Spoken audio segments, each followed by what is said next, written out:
season has been brought to you by Radisson Red, Johannesburg, Rosebank.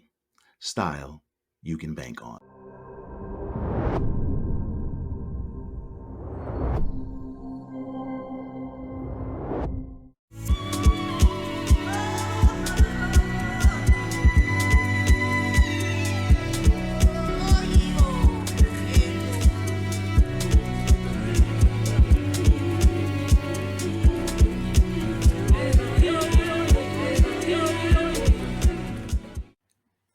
Great day, everyone. Ed Dudley, Durham, North Carolina, in the United States. Welcome to another amazing day. I get to spend some time with my beautiful co-hosts. I'm not going to tease her today about her boyfriends at all. It's going to be a nice day. I'm going to behave today because I'm feeling in a good mood because it's my birthday month. So I'm celebrating all month. I accept gifts. I wear size 12 shoe. 44 suit long. Let me stop. Hi, Shermaine. How are you? I am fabulous, Zulued. Always great to be in your company, Yes. and I enjoy our Friday afternoons, Yeah. especially the opportunity to speak to incredible souls Without a doubt. and learn about their stories, their journeys, their impacts, and how they influence our world in a positive way. Isn't that a blessing? I mean, you should feel blessed this birthday month. I mean, going to be gifted with this incredible Joanne Joseph. I've been Media surrounded personality. by beautiful women all month. So I said, you know what? We might as well add to it as well. So I am excited to listen to our next host, our next guest, because you've said so many amazing things about her. So let's just bring her in and let her introduce herself. Miss Joseph, how are you today? Hi there, Ed. How are you? Hi, Charmaine. Lovely to be with you both. Happy birthday in advance, Ed, and we share a birthday Thank you. month, Oh, when's your Oh, you birthday? do? When's your birthday? the 24th of October. Oh, So should I start fabulous. giving my shoe size, dress size, and all the rest Please, now? please do, because you just never know. My Cash App, my Zelle, it doesn't matter. Guys, the fact that you are in incredible company and the fact that you actually have beautiful souls around you, the fact that you have the opportunity to bless the world with your talent, you're already gifting the world and don't have expectations because you're not getting a gift from me. So moving on. See, now I'm going to tease her. See, Joanne, when you had boyfriends back in the day, didn't you give them gifts? Boyfriends? Well, what are you trying to imply, Ed? It's I'm just Indian. trying- We're I'm, not allowed to have I'm too Oh, just I'm many. sorry. trying to find the information. I keep forgetting. Well, there are some over here in the States when you have a boyfriend. There's times that you give them gifts, and I almost lost my mind when my daughter started getting boyfriends over here. Um, that's a whole nother Oh, that's conversation. tough. That's Yeah. tough. Ed, before we go into our conversation, and Joanne actually tells us about what she's currently busy with and all the exciting things, I want to take the opportunity to say two things, if you could just bear with me. May I? And I told you. I the told you, reason I want to Sharp. say two things, with or without permission, I'm going to go for it. The point I want to actually make is, Joanne, I feel very connected with you on many levels, and I just want to unpack that very briefly. I mean, you used to come through our lounge on a regular basis, and I used to see my mom and dad beam with such pride and watch the news actually when you used to share. But not just them, though, so many people, because you have been representation for the minority on many levels, and especially from a woman's perspective. And you've really had an incredible impact on the lives of so many. So I just wanted to take that opportunity and say thank you. And most of us think we know who Joanne is, right? Because of your media personality and because of your journalism and the news anchor. But not many of us really know who you are. So maybe you can just start unpacking as to who is Joanne really.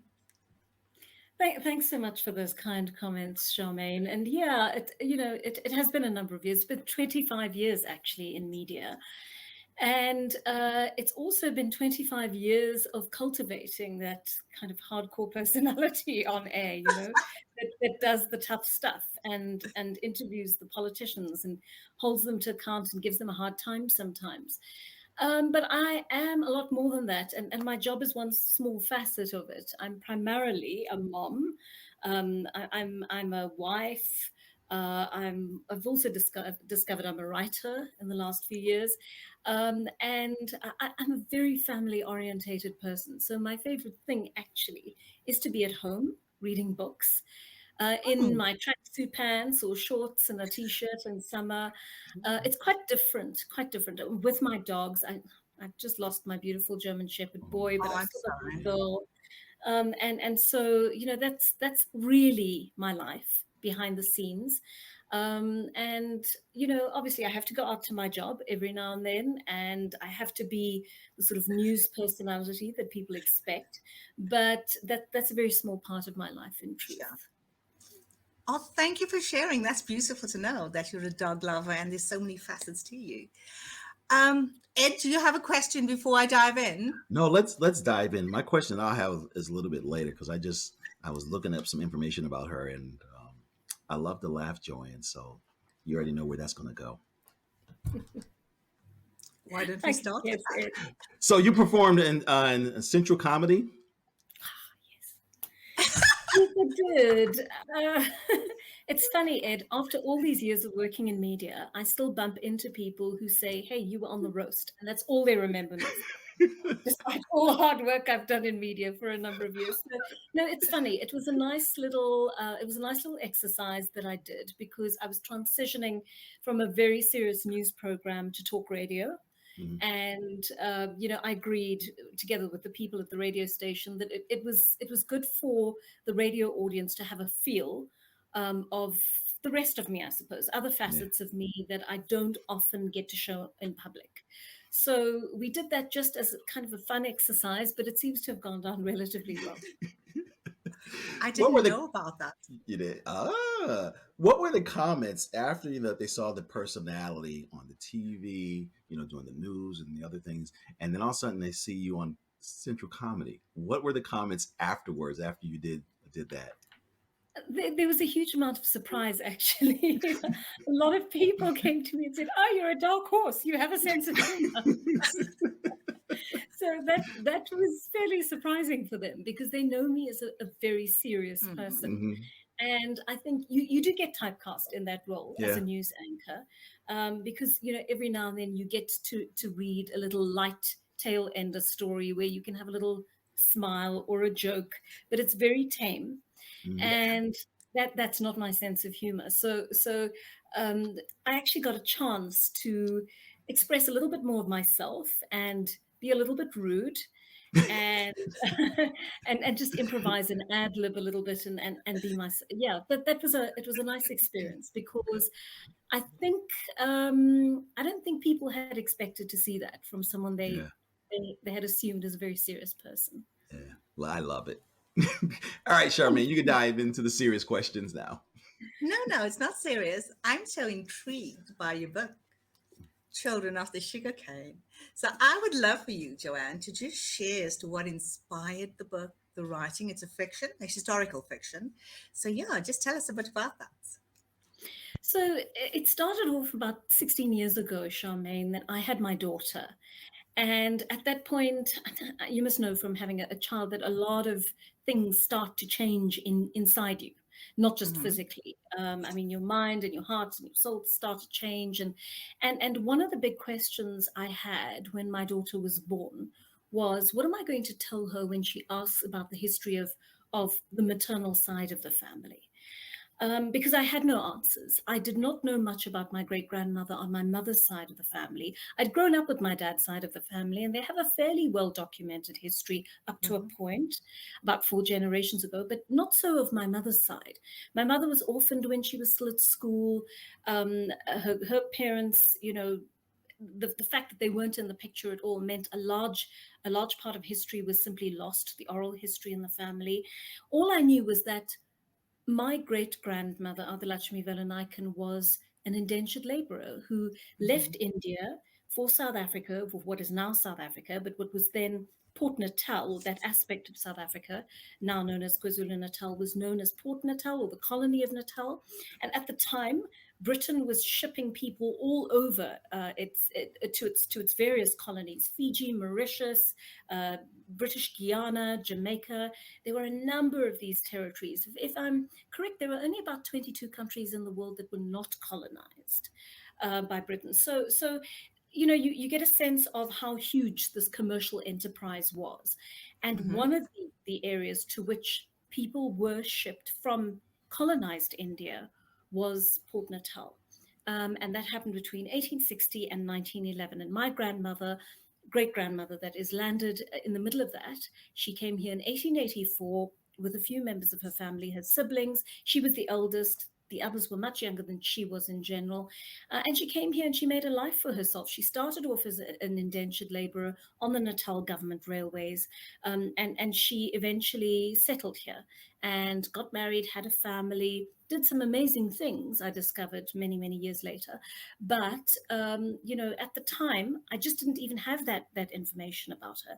All I had was her first name, and I knew that she had been indentured. And that was where the journey started. I started researching her. There wasn't much information available on her in the archive, but it was enough to kind of stimulate my thirst for a broader story around it that was told from this perspective of women in particular. Oh, that's phenomenal, actually. What did you? It can go in so many different directions. While you were researching her and researching the entire story, right? What was your standout moment, if any? Like, Gosh, what shocked you?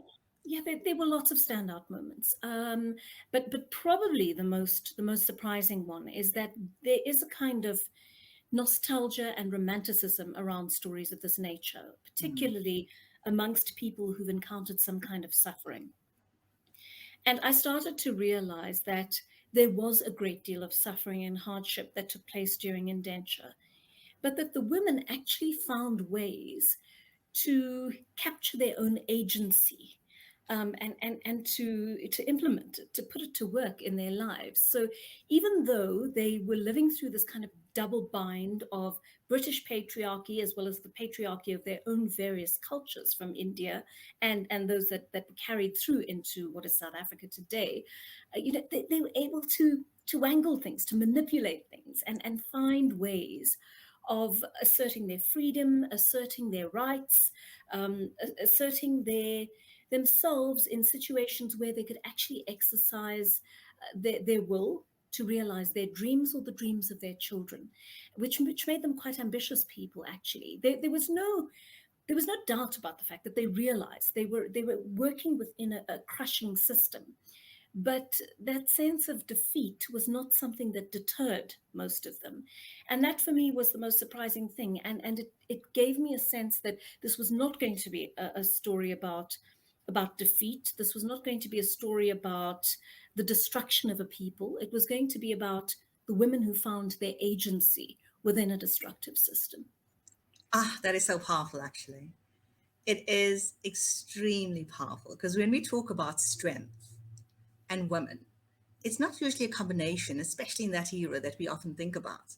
But there's so many stories, Joanne, that confirms the tenacity and the resilience of women. And I'm so glad that you took the opportunity to share this. I mean, this is my weekend read, by the way, so I'm doing nothing but finishing your book. Thank So you. yeah, so I'm going to unpack, and I'm looking forward to learning a lot from that. Um, Joanne, and Ed, I think there's a lot of similarities that you can draw from, especially with the African slave trade as well. Um, So as I'm listening, here stateside, many of us don't know about what happened to the indentured servants over there from the India to Africa. Yeah, so I'm listening to you and I'm doing research, on your book and everything, and I'm like, wow, because there is a parallel to what happened here, and it's an unfortunate parallel. I wish it had never happened, but I'd love for you to just share a little bit more for those that don't understand what exactly happened, how it happened here stateside. Just talk a little bit about how that came to be. Sure, Ed.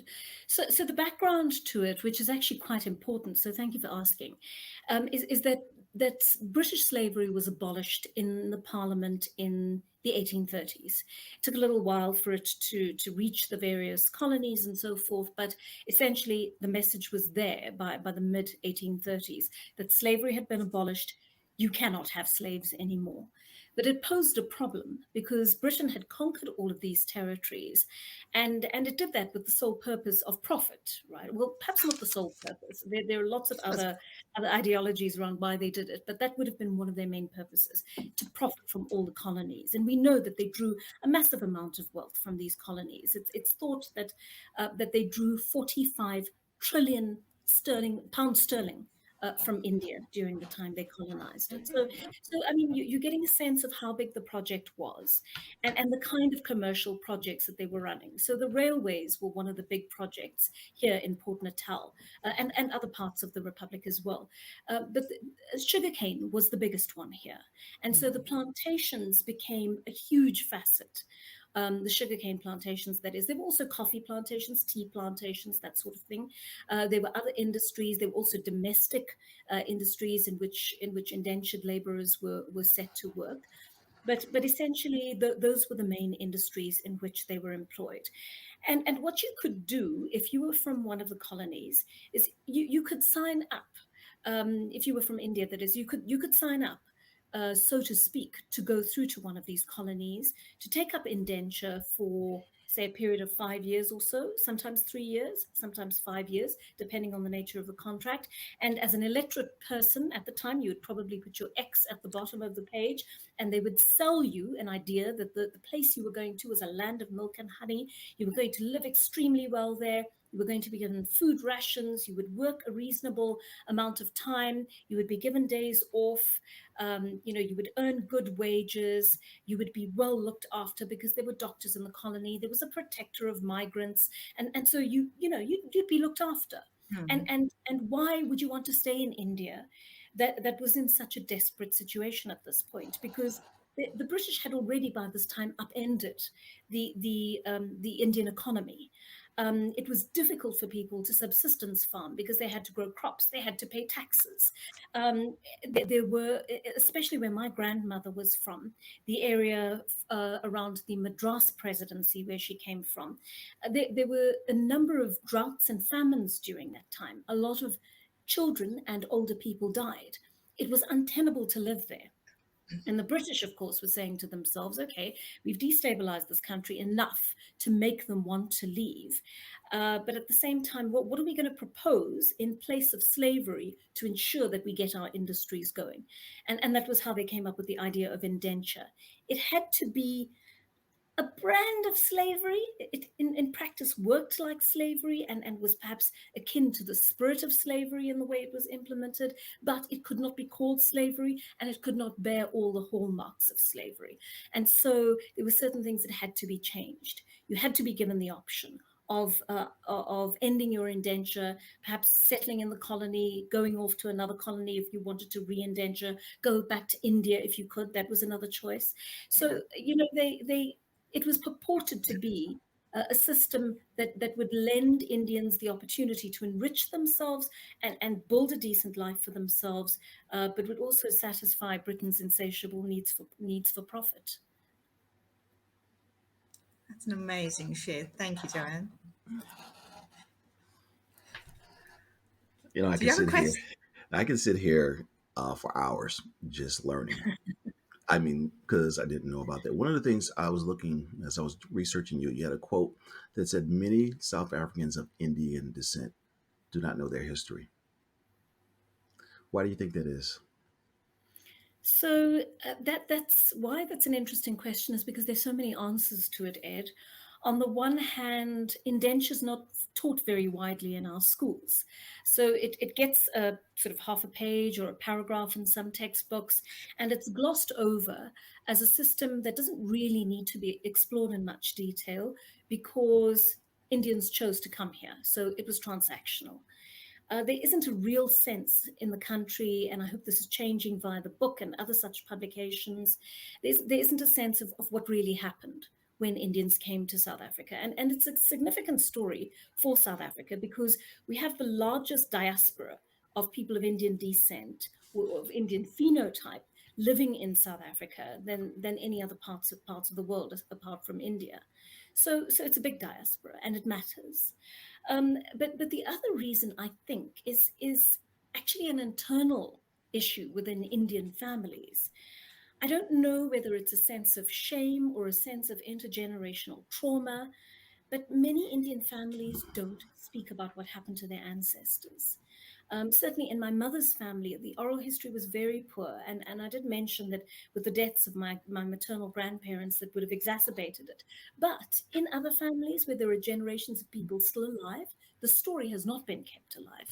There are bits and pieces and scraps, and there's some families that have been conscientious about ensuring they recorded that history and documented it somehow.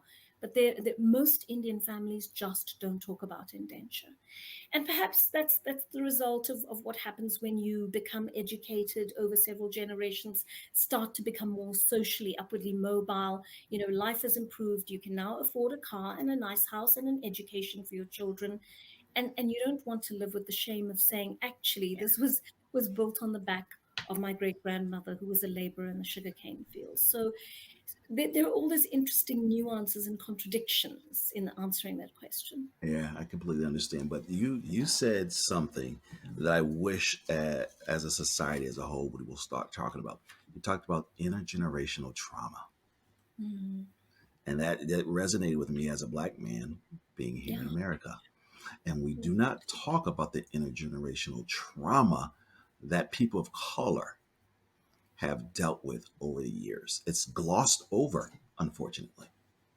Yeah, it is. And I think it happens across cultures. There's so many Hmm. cultures that have experienced atrocities, and I mean, they're theoreticians, academics writing about this now. It used to be a sort of woo-woo idea in the past that trauma could travel through your bones, but actually there's a sense that it does. I mean, I'm hearing from so many women of Indian descent, of my generation or younger, who are saying to me, this book hit me viscerally because there's always been something there. There's been a melancholia or a sadness. There's been something that I can't quite put my finger on that has traveled through me, and this book was a means of starting to exorcise that, or at least starting to ask questions about that, so, and where it originates from.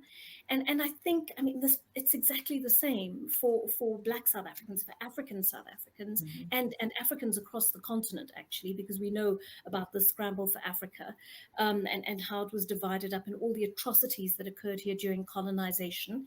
In South Africa, we had a further historical echo of that in apartheid, which perpetuated that pain. But I mean, you've got your own story of slavery and atrocity in the United States, which is, I mean, it's horrifying to think about it, that you and people like you are like us, walking around with this trauma in our bones. What is it? And we can't necessarily appropriate the trauma of our ancestors because we didn't experience that personally, but there's something that lingers, and we've got to try and, I think, use literature and various other forms of art, kind of collective psychological, and perhaps spiritual means to start accessing what that pain is, giving it a name, and starting to somehow come to terms with what happened to our ancestors, because it hurts, it still hurts. Yeah. But we don't always have the space to express that hurt, because the idea is, well, you're living in the 21st century, move on. And it's Hmm. actually not easy, or nor is it acceptable, actually. Yeah. Yeah. You've Mm. said, you've said so many powerful things, Joanne. I'm just like listening and taking it all in. And,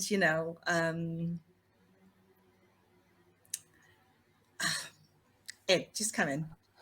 There's an amazing book out there, and I forget the author's name. The book is called Mhm. "The Body Keeps Score." It talks Ah, about how trauma in the body reshapes the brain and a little bit of everything. And as we know, our DNA travels from one generation to the next. So if the mhm. body's keeping score, we're carrying some of those DNA from our ancestors in us. And we wonder why sometimes we're feeling certain ways at certain times. It's because we still have that unlocked trauma inside our bodies. I believe that, Ed. I do. There's certain things, I mean, you engage people. I'm constantly in contact with new people who are wonderful academics, people who are wonderful artists, who are doing really good things to explore decolonization and so forth, and to look at these journeys across the Indian Ocean and the Atlantic Ocean and ask what those mean for us now as people in the modern world. And even among them, I see a great deal of pain. That there's something in there, something very tangible that they have to work through. That I think we all have to work through. Yeah.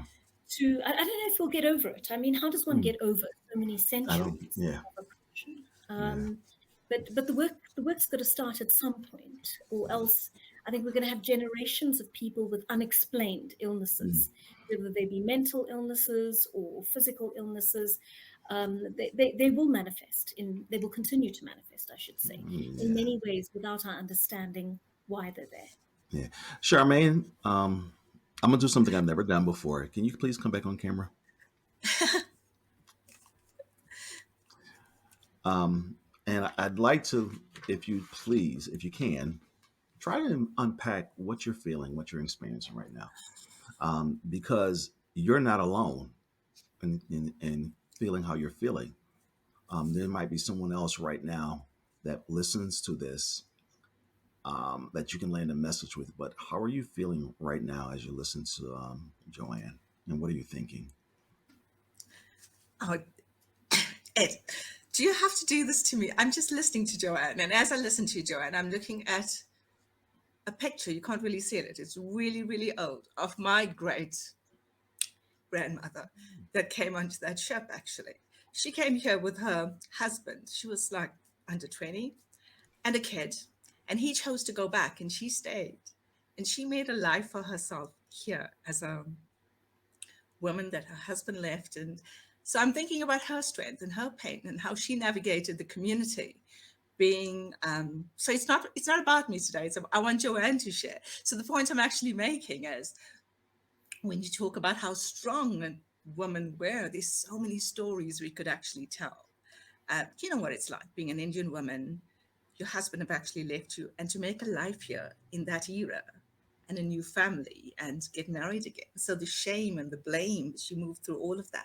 So that's what I was feeling. In addition to Joanne's book that I'm looking to read, I was looking at this picture of my gran and my great gran and my granddad, actually, on my mom's side. By the way, Yeah. Yeah. my mom's name is Devi, actually, and Sorry, so I say have. oh, wow. So whenever Yeah. I get a book as ritual, I open to a random page, and 181 was the page where um, Debbie was mentioned. So there's a connection to your book, and there's a connection to your story, because yes, there is trauma, and yes, we don't talk about it. My parents never spoke about it. I just got some information by asking some questions. So I'm really, really looking to listen to your book, Joe. And yes, so it is shame.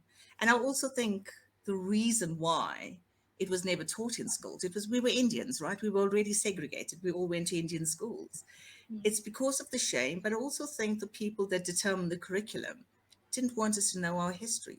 I knew Mm. more about Jan van der Beek and the Indian trade and the year he came and the spice trade. I mean, why was that Yeah. relevant in my life? Yes. So yeah, so Joanne, I think I just want to say thank you. Thank you for putting that book out. It does have an impact. I mean, it's going to go from me, and I'm gifting a whole lot of people to know a bit more about our stories. So thank you for doing that. Joanne, I also would love for you to share. We grew up in apartheid South Africa, right? And it had its own set of traumas. And there's still an unsettling feeling between Indians and the African people up until now. Do you want to unpack that a little bit more? Yeah, it's so interesting, Charmaine. And just to get back to your earlier point for a moment, if you'll allow me, Charmaine. Mhm. Ed, Sure. I'm sorry that I triggered you, Charmaine, by No, what I was talking. don't. Please don't But feel sorry. but we're talking about something that happened in Charmaine's history 4 generations ago, but that I think we can sense how close the Yep. trauma sometimes is to the Yep. surface, right? For 160 years later. But in answer to your question, Charmaine, about the current traumas and the relationships between people of Indian descent and Africans in South Africa, yeah, we have a big problem here that is unresolved. And it travels back to that relationship that was formed 160 years ago. Now, for those viewers who are not familiar with what happened in our country last year, there is an event that has been termed the July looting. And essentially, it was set in motion by a former president, Jacob Zuma, having been jailed over, something that he it was a misdemeanor in regard to his not having adhered to court procedures, and as a result, he ended up being jailed, and it caused a huge amount of unhappiness in a province where he has a great deal of political support. But that province is the same province in which the plantations were 162 years ago, and that province is also home to the largest Indian population in the country, and it is home to Jacob Zuma's support base. And so there are all sorts of dynamics there, but there are also the racial dynamics of this discomfort that has sat between indigenous African people who were there when the Indian settlers, when the Indian indentured laborers arrived from 1860. And they never had a good relationship because the British set up kind of triangulum where they sat at the top of that pyramid, and they had both the Africans on one side and the Indians on the other side, and they said they sort of threatened each party, and they said to the Africans, we don't need you to participate in this enterprise. We will bring the Indians along. They work far harder than you. And so you go about your business, but we'll be doing business with them. And they said to the Indians, if you don't adhere to the rules, if you don't work the way you ought to, we will send you back to India. And essentially, we will use the indigenous people who were here before you got here. And so there was always that tension between Indian people and African people. That was where it began. There was a kind of enmity that was created between them. There was a sense of distrust. The British were very clever about the way they went about it. So, for example, they would often have Indian workers on farms, but they would be overseen by security guards who were black. And if the Indians committed any kind of offense, they would bring the black workers in to punish them, to give them a hiding with a large piece of thin leather called a shambok, and they would beat them with that. So that was the kind of relationship that was set up. There was always a sense of distrust, and that continued. That continued over the centuries, over 1.5 centuries actually, and to date it remains unresolved. Nobody goes back and asks where does it come from. But there's always this underlying tension and distrust between Indians and Africans. And it resurfaced last year in the July looting, where people went out en masse, they stole from shops, they burned shops down. It was a real period of unrest in the country. But the tensions between Indians and Africans, particularly in the province of KwaZulu-Natal, were extremely high at the time. There were incidents where they were going into each other's neighborhoods. Indians were said to have gone into neighborhoods with guns and threatened African people. African people were threatening to march on what are still largely Indian neighborhoods, which are a hangover of apartheid. And so it terrified me at that time to see how many people were armed. And that may be a convention in the United States in certain areas where a lot of people bear arms. In South Africa, it's not really. There are lots of illegal guns floating around. But it Mm. shocked me to find out how many Indian people owned guns and were prepared to resort to violence against African people using those guns. So it was a wake-up call for all of us that things are not as they should be in the country, and that we have a lot of work to do in terms of healing those wounds. But unfortunately, we don't have any spaces that are being provided for those conversations to take place in a robust but respectful way. Mm. How do And you we create need those spaces? How do you, Yeah, in your country, how do you create them? It's tough, Ed, but there are spaces. The spaces exist. The spaces are religious spaces, for example, because you can reach a lot of people at the same time. So your churches, your mosques, your temples, your synagogues, all the various different religious groups that exist largely in harmony in this country, all of those could be spaces for that. Media houses could be spaces for that. The schools ought to be spaces for that. The universities and other learning institutions. So they do exist, but it's a difficult conversation to have. And I don't think anyone really wants to put their hand up and say, I'm ready to start that conversation. Yeah. Joanne, could it possibly be that it serves the narrative not to resolve the issue, like the British did, to be able to create the segregation, divide and conquer, so we get the outcomes that we want? And in terms of the way our leaders are carrying on, I believe it is intentional to, because through the work that I've done, I actually have access to some information. And I wrote about the underlying current actually in April last year. And I was on a platform with a couple leaders talking about history, and I often find that our leaders that are supposed to talk as a unified voice speak with regard to, a segregated world, and talk Yes, about the yes. apartheid in a way, not for us to move forward in a progressive way, but live in the past. And that infuels and incites this emotional aspect. On that note, I thought I could change the world, and I commissioned a song called Rise for all South Africans to unify. But it didn't help, Ed. I mean, we still had the riots in July. So the point I'm making, we all could possibly do things that we think that would help, but we need people that are willing to send the right messages. And to be quite honest, I work with diverse socioeconomic people, and even the educated Black people, African people, still have animosity. No matter how good we are from a friend's perspective, there's an element of you're still Indian and you have been better off, and that's the reality of things. But I choose not to focus on that, but just continue to push through, because I believe if we put love and kindness into the world and not live in resentment or hate, we'll have a better outcome. I mean, that's just me. Some people think I'm smoking something, but I'm okay with that. Sorry. It is a tough country. It is such a nuanced country, and it's so complex. And I think you're right, Charmaine, about the one aspect that you put forward at the beginning of that question, which is that you believe that some of it is intentional. I think it does serve the purposes of divisive politicians. Yeah. We are, for example, seeing a huge outbreak of xenophobia in the country right Oh, now, Ed. And so Africans from various other countries, economically impoverished Africans, or socioeconomically impoverished Africans from other countries, flooded into our country over the last few years. Actually, since '94, we have very porous borders, and so we have millions of migrants living in this country. Some of them are documented, and some of them are not. But we're getting the sense from our politicians and from movements that are just mushrooming on the ground that they're unwelcome in this country, and yeah. that they must go back home. And that's a difficult question, because there is a competition for resources here.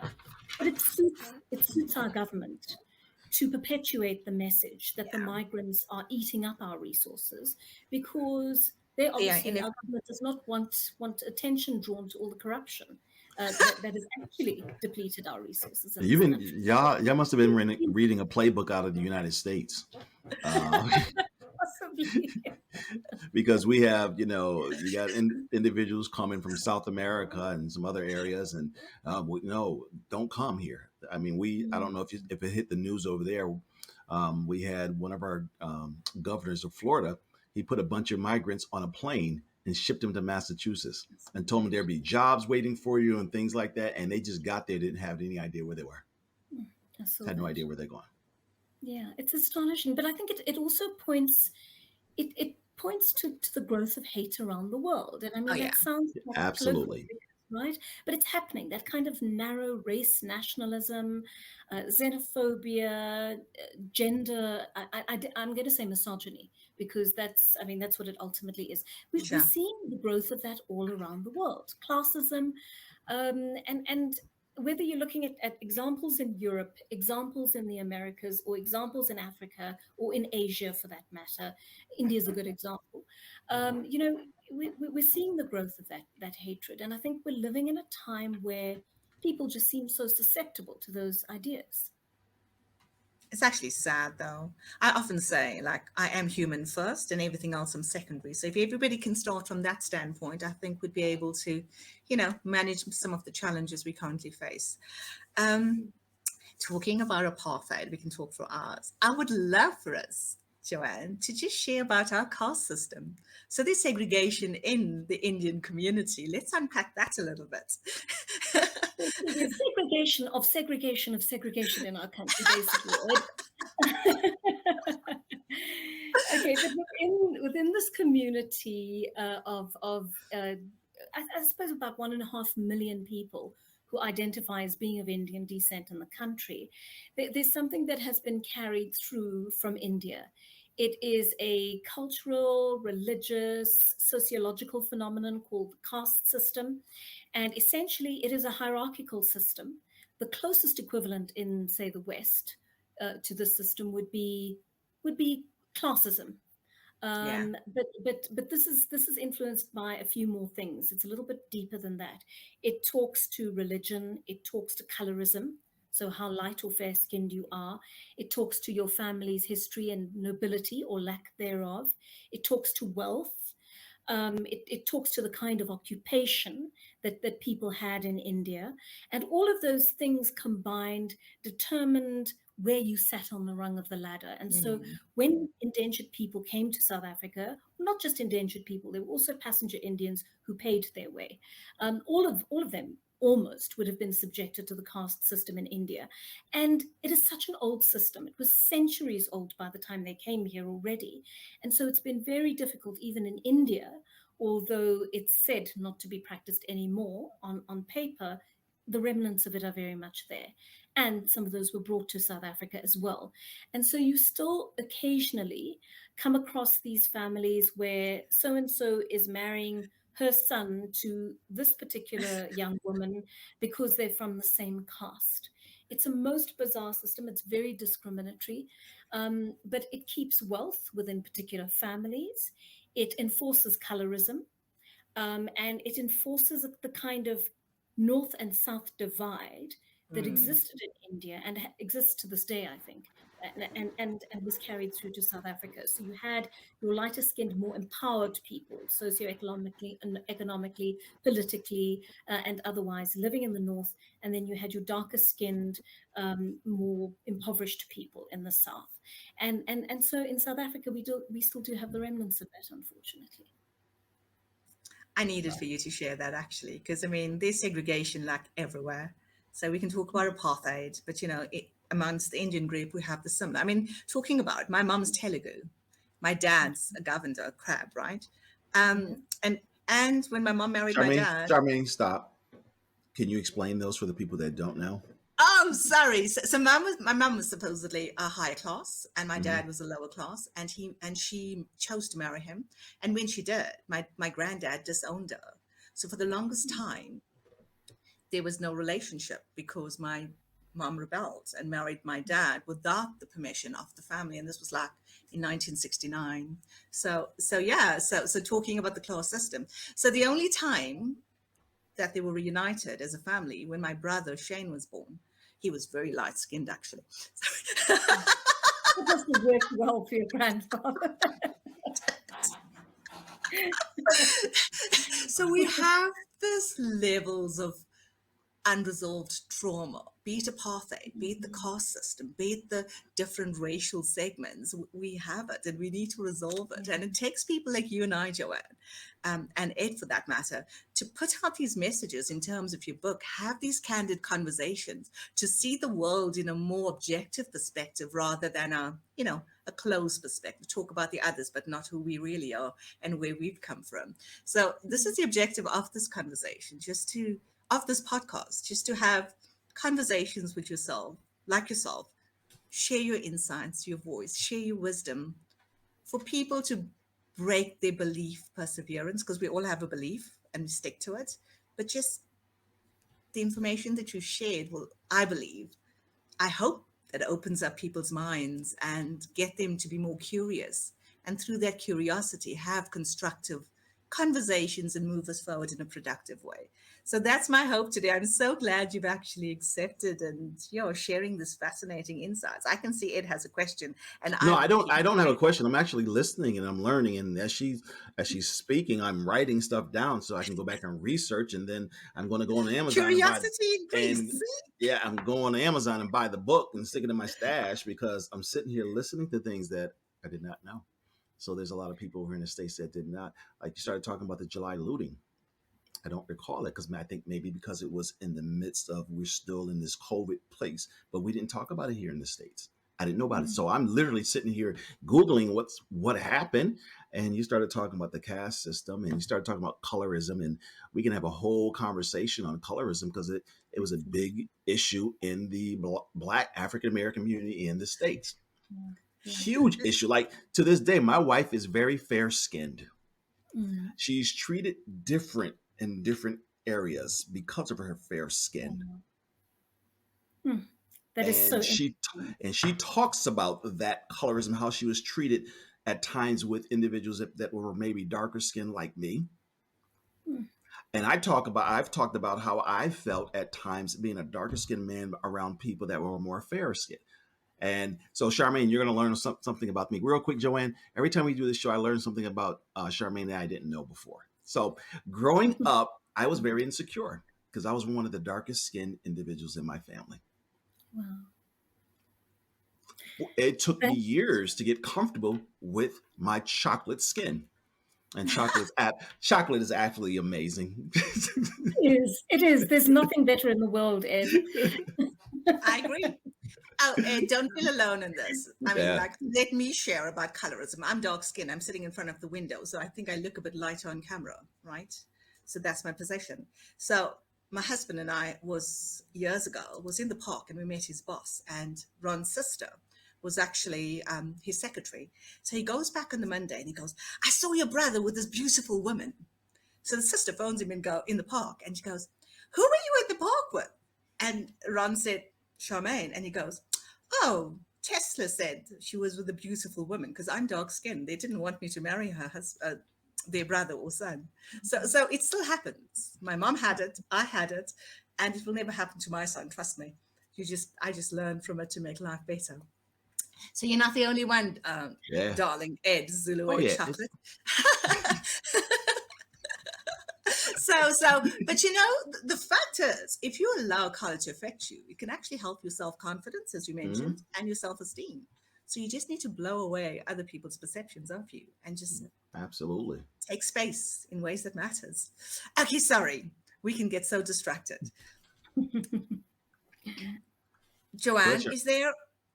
Okay, now this has been like phenomenal in so many levels. Is there anything else that you want to actually like share or land or highlight or, yeah?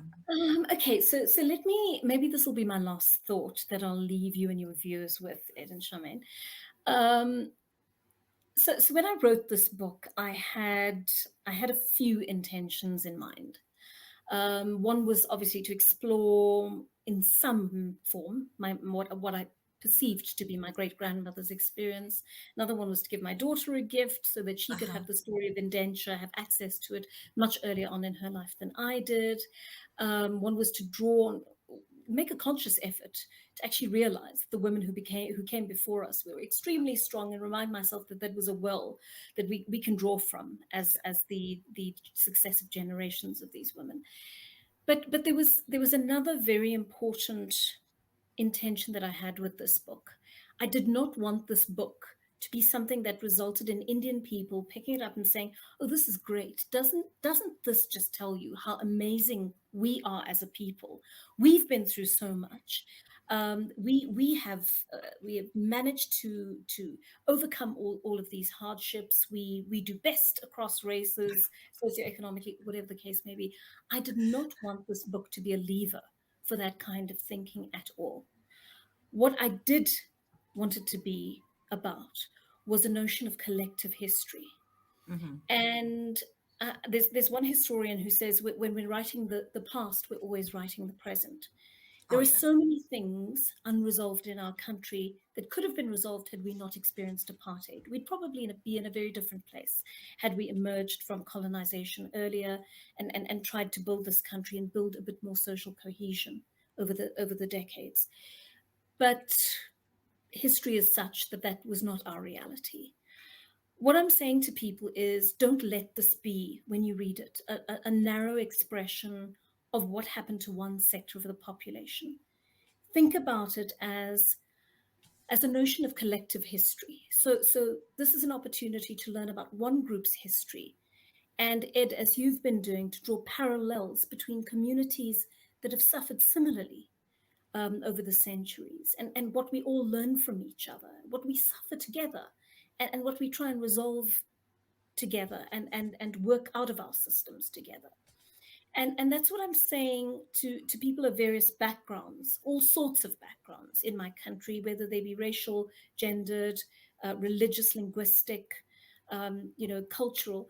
I'm saying to them, what are your stories? Can we all develop a real appreciation for each other's histories, each other's stories, a respect for where other people in the various countries who read this book have come from? And can we build on that? Because as Charmaine so rightly says, if we look at ourselves as human beings first, and we work outside of that, from that point rather, I think there's a lot of good work to be done through literature, a lot of useful, functional work that can change our society. But you've got to be open to reading, you've got to be open to learning, to asking the right questions respectfully, and you've got to be open in some way to absorbing the kind of pain that your countrymen and women have experienced. I think that's kind of important. If I haven't told you I love you, Joanne, I love you. That was so powerfully landed. And it's exactly what Ed and I want our community to do, actually. From all the conversations that we have, learn, understand, appreciate, create a place for tolerance, acceptance, you know, and grow from there. Oh, that was beautifully said. I know that was going to be your last comment. I just want to ask though, when you worked when you worked in the book, you would have been surrounded by some phenomenal people, right? Yeah. No, Were I there was. some Yeah. were there some like amazing women that you want to shout out to or talk about? But yeah, because we're on this woman journey and it showcases amazing women in your books. I was just wondering if there's a few. Um, Yeah, there are quite a few women, and I have to start in my family because Adi Lakshmi suddenly became real and visible to me, and maybe visible for the first time to anybody, because she spent most of her life probably as a very invisible woman in colonized India and Port Natal. So mhm. hopefully, I was bringing this strong woman into the spotlight and just saying, I appreciate you. I appreciate what you've done for us all in this family, and any incremental success that we've had is owed to you in so many ways. So it was important for me to highlight that. And then, my mother's the product of that. I've always wondered, what is it that makes my mother so stoic, so resilient, so able to handle conflict and mediate it well, and handle difficult emotional situations, distressing situations, which would cause other people to collapse. What is it that sort of keeps her going? And I think those, it occurred to me, those strains are coming through into her, Okay. and I was hoping I've inherited some of those as well, and I'm Oh, trying to you know pass that you daughter. have, So you have. it's lots of female relatives in the family, godmothers and cousins, my dad's cousins, who've had a huge influence on me. Very powerful women. A lot of them working in the realm of the word, so working in theatre or working in books or working in literature, Sure. academia, that sort of thing. And that's been a very powerful thing because in a community where women's voices are not often heard, they're women who have been quite vociferous in all sorts of ways. And then, teachers, incredible teachers that I had. I went to an all girls school, and, people have a lot to say about single sex schools, but I think there's some merit to being in a school where, as a girl, you are incubated. Because, you know, the moment you step out there, you're stepping into a patriarchal world that wasn't built for you. And there are certain resistances that you must build up. There's a confidence and a sense of self and integrity that you have to build up before you step out into the big wide world. And my teachers, my drama teacher in particular, I was so deeply influenced by that sphere of thinking, and carried it through into my studies and all the years, you know, into my relationships and into the present day. And then, you know, the two editors of the book, Helen Moffat, Dr. Helen Moffat, who is a doctor of literature and a wonderful, powerful woman, a feminist, poet, writer, academic, everything. And I was fortunate enough to have her edit this book, and she put her heart and soul into it. Even though she has long haul COVID, she really went out of her way to do it. And my history editor, Dr. Vashna Jagannath, who was there to give me the tiny little nuances of life in India and South Africa, and correct some of the bigger flaws with the plot historically. So those are powerful, powerful women. But then I have to talk about my family. I've spoken about my mom. They're an extremely supportive family, though. I have a brother who lives overseas, who's a musician, who was one of the first people to sit and read my first cumbersome, boring pencil draft of the book. So I, you know, he's still very much in touch with me in my life, even though he's overseas. My husband, who is just such a pillar of strength, and is more ambitious for me than himself at times. And so That's if I say to beautiful. him, okay, I'm going to be writing, he knows that he's getting nothing out of me for the next few weeks. He is doing the cooking, the cleaning, the working, the raising of our child until all of this is finished. So he's been absolutely phenomenal. And he's just that guy who keeps pushing me and says, this will be easy for you, even though I know it won't be. My amazing daughter, who's 16 years old and a really kind-hearted soul, has such a deep love for all living creatures, animals, you know, looks after the little ants and the bees that have fallen into the pool and so on. She's a beautiful little shining light in my life. I And love your daughter. That's me, social actually. justice. I and don't and feel has to anything. go when she feels her father and I don't meet the required ethical standards. And my dad has been someone who has just been, he's made so many sacrifices, both for my brother and me as we were growing up. That was a man who had a plan for his life, then had these two children who made all these demands on him, and decided he was going to alter his life completely to make sure that we achieved our dreams. And my parents, thankfully, are still both alive. I'm so grateful for them, but they're an inspiration. I call them the chapter police as well, because while I'm writing, they phone me up and go, okay, how many chapters have you written today? And, and that's been the story for 9 years, until the book went to print eventually. Oh, it's so beautiful to be surrounded by people that want to see you succeed, and your Yeah. parents and your I'm husband and so your daughter. lucky. I'm Yeah. so fortunate, really. But you know, Joanne, you attract what you give, actually, to an Yep. extent. So that talks volumes about you and what you put into the world. I have to say, though, I have to confess, I grew up on a sugarcane plantation. Ah, So I have a whole history and an understanding, and it opened my mind to so many things, actually, just observing mm, just people and the differential treatment and segregation and how we move yeah, forward. And that's yeah. kind of fueled who I am and how I give back to the world. Get rid of your bitterness, focus on the positives, and just embrace all of humanity. So this has been a really special multiple connection for me, Joanne. I cannot wait to get my hand started. It's been a busy, busy week for me. And when this book came, it was like my weekend read. So I will Oh, feed back into you. I'm looking forward to it. I just want to say thank you for that. I don't know. I just want to say thank you. Thank you for everything, actually. I don't want to even go there. I'll probably start crying again. So, so sweet of you. Thank you for having me. So kind of you to offer me the opportunity to speak to you. And Yeah. it's so interesting, Ed, as well, connecting with you. I mean, Charmaine and I are homies, so we Hmm. kind of, you know, we have a lot in common and we understand each Yeah. other's background. And it was so amazing to connect with you as well, Ed. Pleasure's We're all sitting on mine. another continent, but we're right in here with each other. That was Exactly. fabulous. Thank you both so Beautiful. much. Beautiful. Charmaine, any parting comments? just love and light to you. Good luck with your doctorate. Just so much love coming I your need it. way. And I Yeah. know you're going to be amazing. You have a supportive family, so you're going to be good to go. And to our viewers, that our listeners that come out and listen every, like when you do. Just thank you for being on this journey with us. And Yeah. Joanne, I know your message is going to impact at least one human, and that's our goal actually. Just change one life at a time. And you are doing it with your book and continue to have the impact. Your passion, your desire, and your wisdom is needed out there. So thank you. And thank you, my boyfriend, for holding the space with me. Thank you for everything, Charmaine. I love you. It's been an I love you incredible too. journey. I'm having so much fun.